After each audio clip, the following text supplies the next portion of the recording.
As the Denver Broncos install their final preparation for the Carolina Panthers on Sunday, what would we like to see from the Broncos against the Carolina Panthers? Plus, it is Fan Friday. Broncos Country sent us their questions for the week. We break it down, including is Courtland Sutton still wide receiver one? You get that and much more in today's brand new episode, Locked on Broncos.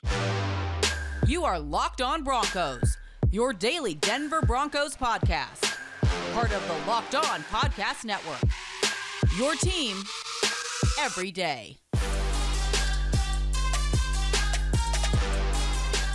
What's up, Broncos Country? Welcome into a brand new episode of Locked On Broncos, your daily Denver Broncos podcast, part of the Locked On Podcast Network, your team every day. Happy Friday, Broncos Country. Thank you so much for tuning in, making Locked On Broncos your first listen of the day, every single day, free and available everywhere you get your podcasts in audio format, or whether you're watching on YouTube. If you're watching on YouTube, do us a favor, hit that subscribe or that follow button down below so you never miss out on a day's worth of Denver Broncos news, content coverage, and more. Sayre, Bedinger, and myself, we have you covered every single day, all year long, on all things Denver Broncos news, content coverage, and more. From the South Stand Studios, I'm your host, as always, Cody, Roark, Broncos reporter from Mile High Sports. Joined alongside, as always, by Sayre Bedinger, my co-host, my good friend, site expert, predominantlyorange.com.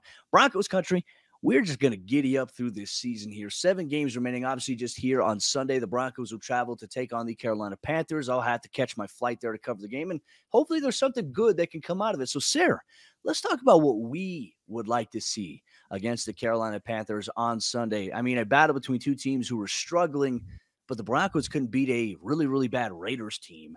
And Carolina, like I said, on paper, they look like a tougher opponent than the Raiders.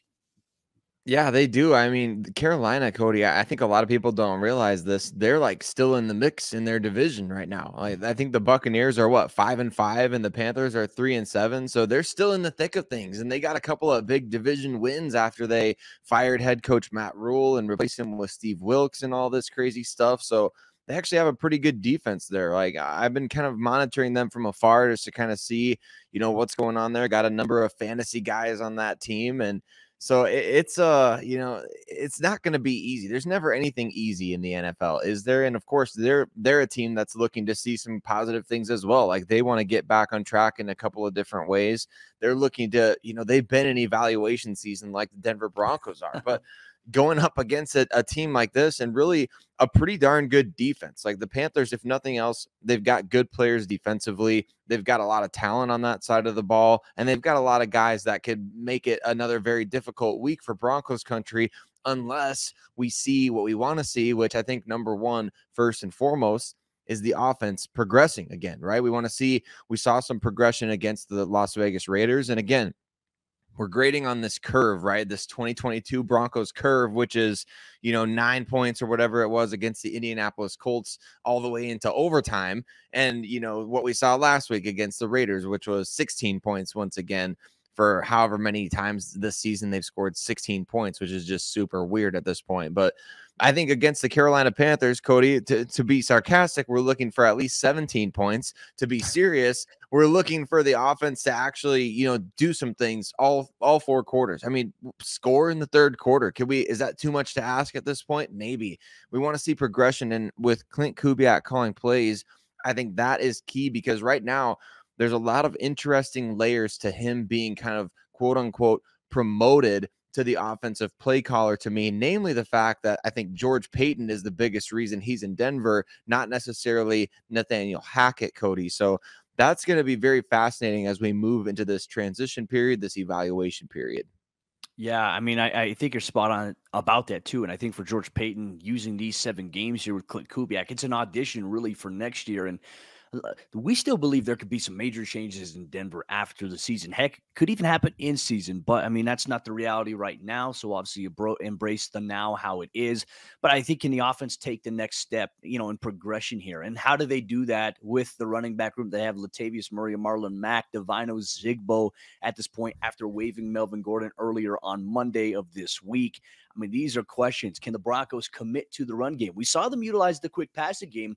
But, Sayre, If Russell Wilson, the Broncos offense against defense that has guys like Jeremy Chin, against Brian Burns, you have J.C. Horn, who was their first-round pick prior to Patrick Surtain being selected by the Denver Broncos. I mean, the offense is going to have to utilize a quick passing attack to negate how aggressive this defense is. Now, while the Carolina Panthers lost 13-3 this past week against the Baltimore Ravens and Lamar Jackson, I mean, for a long time, that was a 3-3 ball game. They limited what Lamar Jackson was able to do. They got after him. They flustered him. He was not able to do so much on the ground as we're normally accustomed to seeing him do. How does that bode well for a team that a Broncos offense that simply has struggled to move the ball or be consistent? To me, that is something I want to see them build on. The quick passing game, getting more guys involved, going back to guys like Kendall Hinton, who had 3 catches, 3 targets in the first half against the Raiders, didn't have a single target in the second half. There has to be a little bit more consistency from this Broncos offensive side of the ball. And I was saying on the other side too, like defensively, the Broncos, can they bounce back? Can Patrick Surtain bounce back? He gave up that game-winning touchdown ultimately to Devontae Adams in overtime. And that's something that's going to be hard to overcome in a lot of instances for some young guys, right? But for a guy like Patrick Surtain, I'm not worried one bit. He bit on the double move there. He played aggressive, true, something that he saw on film.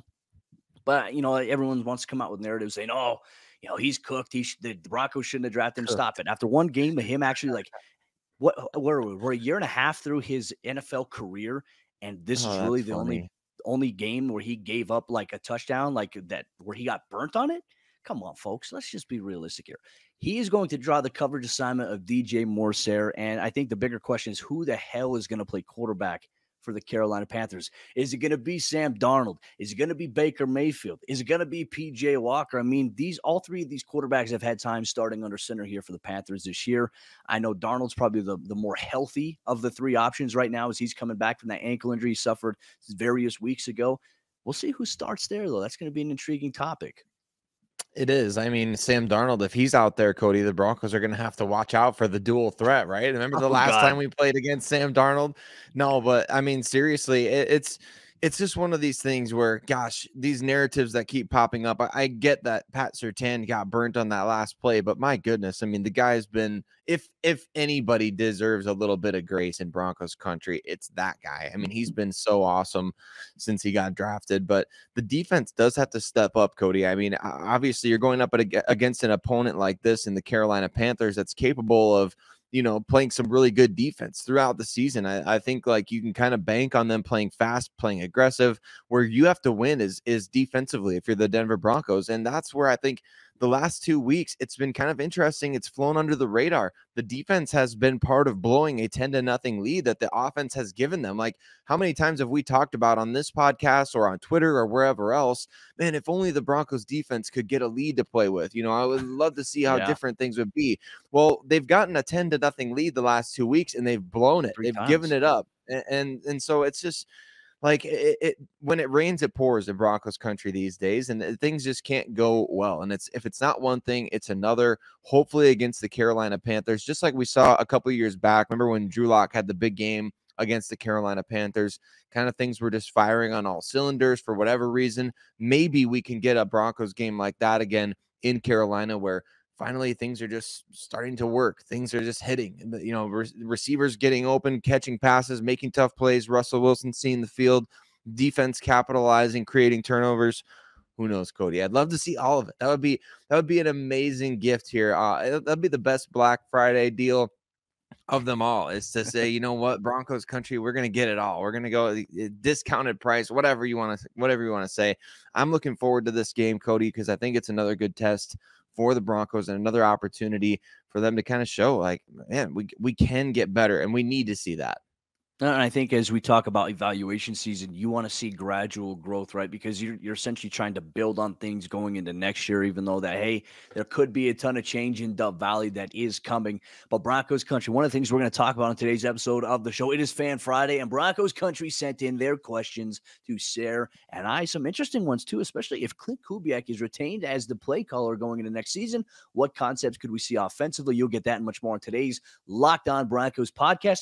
This episode of the show was brought to you by our good friends over there at PrizePicks. And PrizePicks is daily fantasy sports done right. With the PrizePicks app, you choose 2 to 5 players that you're focused on heading into the week, And these players, they'll have a projection that's set by PrizePicks, and you simply choose whether or not they will have more or less than their PrizePicks projection, which could allow you to win 10 times your money on any entry. There's no competing against other people. It's just you versus the projections that are available. So download the PrizePicks app or go to prizepicks.com to sign up and play daily fantasy sports today. And first-time users can receive a 100% instant deposit match up to $100 with promo code Locked On. If you deposit $100, PrizePicks will give you $100. If you deposit $50, PrizePicks will give you $50. Don't forget to enter promo code Locked On at sign up for an instant deposit match up to $100.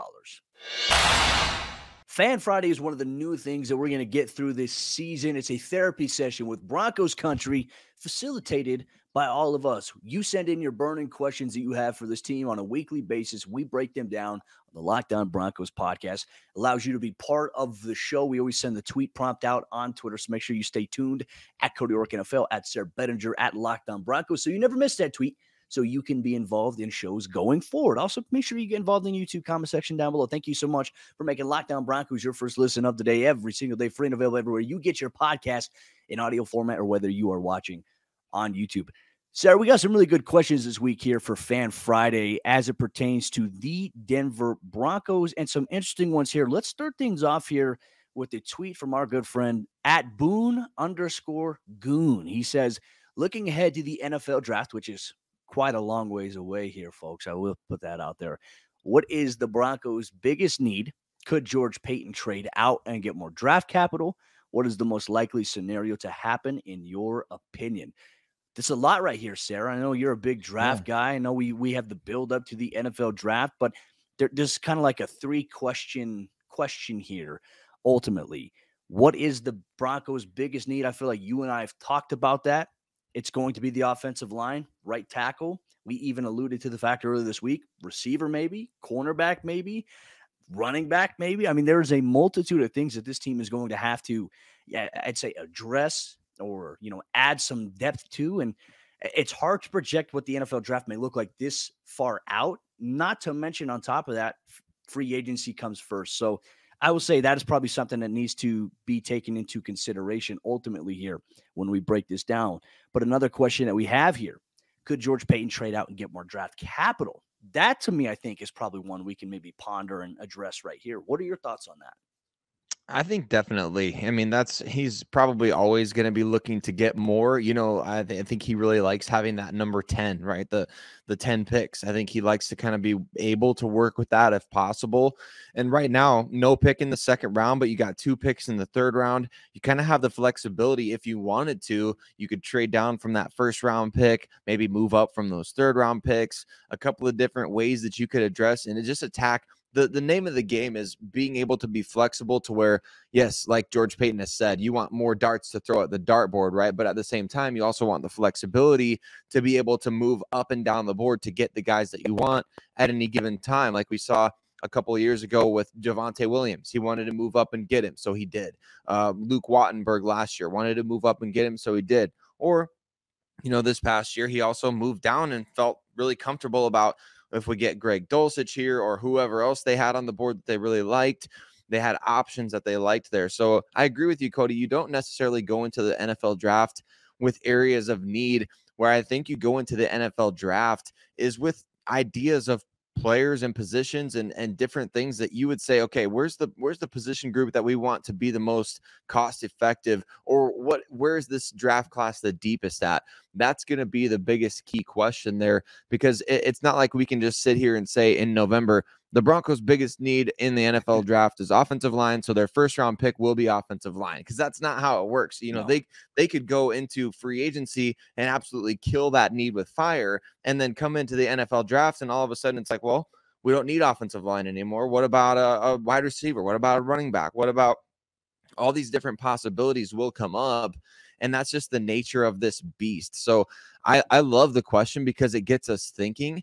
But I think right now, if you're making mock draft scenarios out there, if you're looking at the future, if you're trying to project, guys that you really love for the Denver Broncos, I would say the best thing that you can possibly do right now is keep the most open mind possible, because we don't know, how does the team view Ronald Darby long term? Are they going to keep him? What about Damari Mathis? We talked about him in an earlier episode. Is he a long-term starter for this team?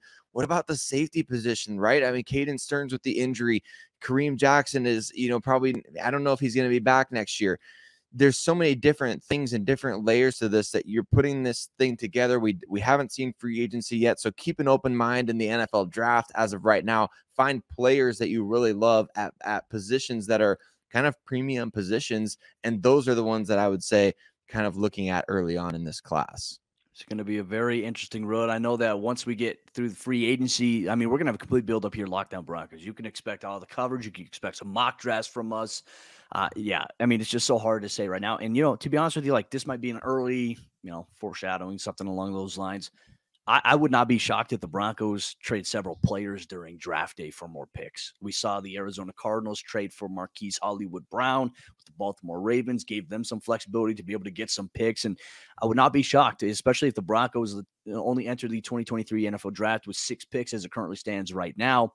I would not be shocked. We see some player movement for them to try to go out and build and get some other pieces as well. It is a possibility. Our next question comes in from newtype_JK47, an avid listener of the show. Always appreciate his interaction.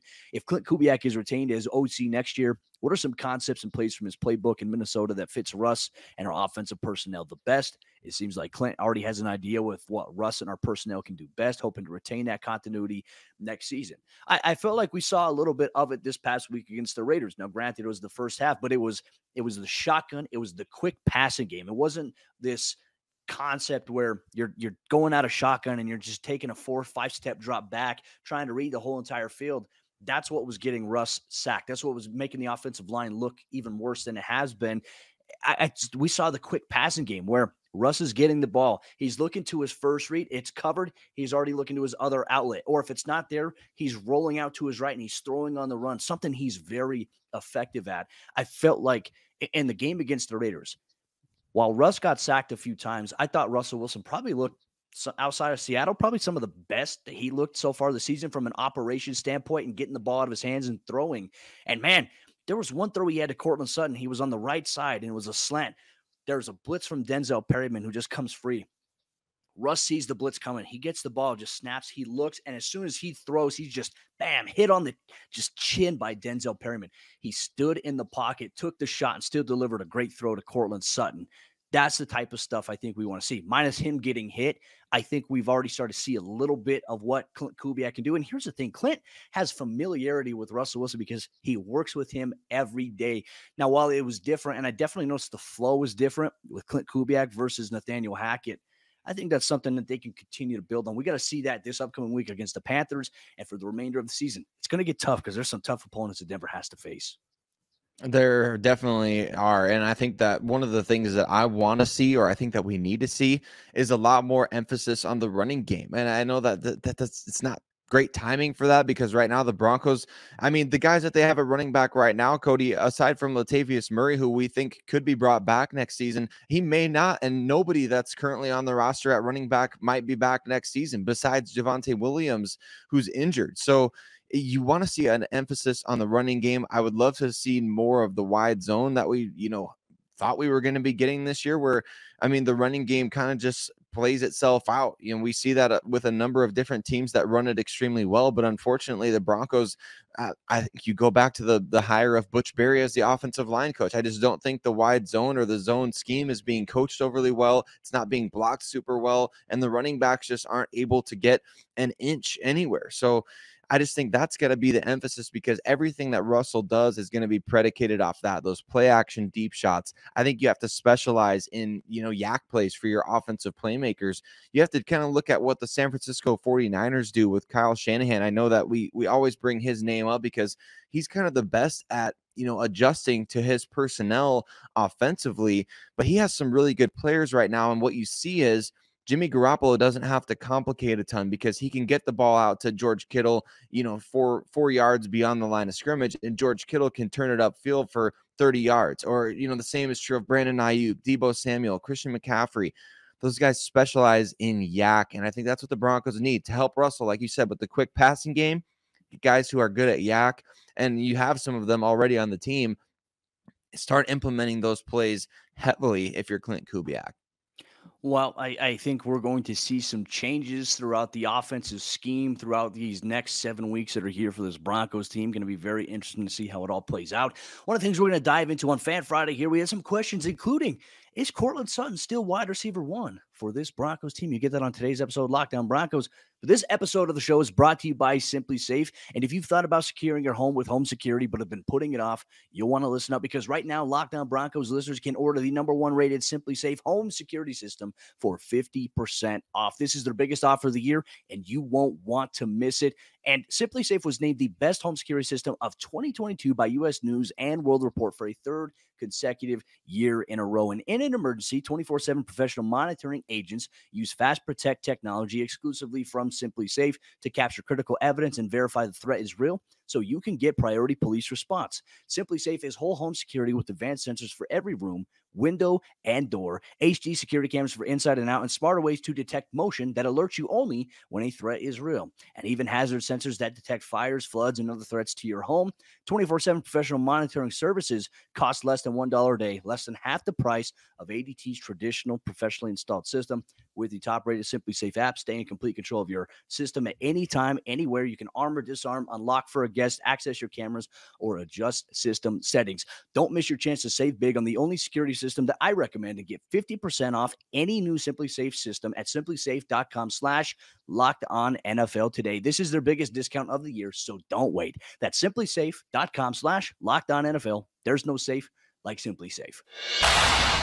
Is Courtland Sutton wide receiver 1 for this Broncos football team? It's an interesting question we were posed here on Fan Friday. Thank you so much, Broncos Country, for tuning in, making Lockdown Broncos your first listen of the day every single day. This is a question that comes in from Jolene, an avid listener of the show. She kind of has a two-parter here. We'll kind of address 2 in 1 here. First one being, is Courtland Sutton still considered wide receiver 1? And will we see Jerry Jeudy or KJ Hamler back in the lineup this week? On top of that, if you were George Payton, who would you hire to replace Lauren Lando? Let's talk about the Lando one right here. This is something that obviously is not very commonly known for I'd say most people. We're not in the media. We're not aware of other people out there that they could hire that's going to make a difference and change whatever's going on. I do know, and I'll tell you this, the Broncos and the Walton Penner family ownership group, they are looking into it. They have a team that's conducting research as to like what is going on with these injuries that are happening. Outside of that, no idea who you'd hire to replace a guy like Lauren Lando. Not sure. That's completely out of my realm, because really has nothing to do with football. It's more so the body, physical therapy, things like that, dynamic resistance, movement, stretching, all that stuff, kinesiology stuff. That is not something that we look at free agency for usually in the National Football League. But for Jolene's question, is Courtland Sutton still considered wide receiver 1? Sayre, he is wide receiver 1 for the Broncos right now, but I think the biggest thing is, can he prove that he is going forward? And I think Denver simply needs more from him in this offensive scheme. They do. I think that was one of the great things to see during the game against the Las Vegas Raiders. Look, like I even tweeted out during the game, it really stinks to see that the Broncos can't rely on Courtland Sutton as a go-to guy with Tim Patrick out, with him out of the lineup. They just haven't had this season. They haven't been able to rely on that. Well, what happens right after I tweet that during the game? All of a sudden, you see the great catch on the back shoulder throw from Russ. You see the really great kind of over the shoulder, the ball dropping into the breadbasket off his left shoulder down the left sideline. You saw him start to make those plays then after I tweeted that, which of course makes me look dumb on Twitter and has a bunch of people like jumping into my mentions, acting like I didn't tweet it before all those things happened. But at the same time, it's one of those things that it's like, okay, like we're getting frustrated because we're not seeing it. Then all of a sudden during the same game, we see it happen. We see that, okay, Courtland on 3rd down and long, we can throw you that back shoulder and you can make a tough catch and make an adjustment on the ball in the air, or we can get you the ball when we need a big play for the offense. That is what we needed to see from him. He is the wide receiver 1 of this team, whether people like that or not. And you mentioned guys that could be traded during the draft. I can't help but wonder, as we're in evaluation season, is this evaluation season for Courtland Sutton? Like, Jerry Jeudy's name comes up a lot. KJ Hamler's name comes up a lot. But I think Courtland Sutton is a guy that, I mean, the Broncos could very easily trade that contract away, and it would be beneficial to them in terms of the draft compensation to get. To me, this is an evaluation period for him to prove that he is that wide receiver one type of guy, that he is that go-to target for Russell Wilson, that the Broncos don't have to go out there and find somebody else to be the number one guy in this offense, or hope that Tim Patrick gets back to form as quickly as possible. That's something that I think is a big question mark this offseason. It's going to be fun to see over the next 7 games. How much can you get these wide receivers involved? Who's going to become consistent? Can multiple guys become consistent? Courtland Sutton has to lead the way. Well, and I'd say another thing too, like I think the thing we've seen from Courtland Sutton, you get maybe some of the yardage production overall, but touchdowns not there. He only has 3 touchdown catches, Sayre, in his last 27 games. 3 touchdown catches in 27 games.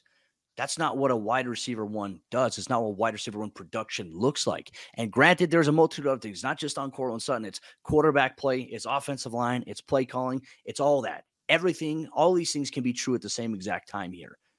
He's going to have to show a little bit more, I think, going forward. And I'm a big Courtland Sutton fan, but he's got to step up. He's got to shoulder load. He's got to become that alpha dog there that we saw other guys do, 10-year wise. I mean, it's hard to live up to the expectations of guys like Demaryius Thomas, even Emmanuel Sanders. Those guys shouldered the load, and they showcased what a true alpha dog wide receiver was. Courtland has to get there to the point where he's going out there and he's going back to the old guy we saw in 2019, where he's jumping over dudes and mossing them. He's hauling in one-handed snags for a touchdown despite tight coverage. He's drawing pass interference calls deep downfield. We have to get back to seeing that, because if he can do that, I think very well Courtland Sutton can be wide receiver one. As it pertains to Jerry Jeudy, KJ Hamler, obviously, we found out last week will be out several weeks. I did watch him pre-game for the Broncos, working with Lauren Lando and Andrew Beck as they were, kind of going through an on-field workout prior to the Raiders game. Seemed to be moving really well, but it's one of those things they're taking their time with, especially hamstrings. We saw how long it kept Greg Dulcich out of action, so I wouldn't expect KJ Hamler to play this week. Jerry Jeudy, I'm not sure. I think Denver wants to give him time because ankle injuries can be tricky. Not to mention, he's also suffered an ankle injury before. Last year against the Giants, he had the high ankle sprain that kept him out of action almost 8 weeks of play. So Denver, I don't expect to see them rush guys back, especially with Kendall Hinton stepping up there, Brandon Johnson getting a little more look. Evaluation season allows the Broncos to see some of these other wide receivers get some run and get some action. But Broncos Country, thank you so much for tuning into today's episode, Locked On Broncos, and your favorite audio podcasting platform, or whether you're watching on YouTube. We appreciate you so much. I'm on the road to Charlotte beginning tomorrow. I hope you had an amazing Thanksgiving with your family. Enjoy the leftovers, make those turkey sandwiches as well, and tune in, obviously, for the Locked On Broncos post-game report following the game against the Carolina Panthers. We'll have you covered with all that action and more. Locked On Broncos.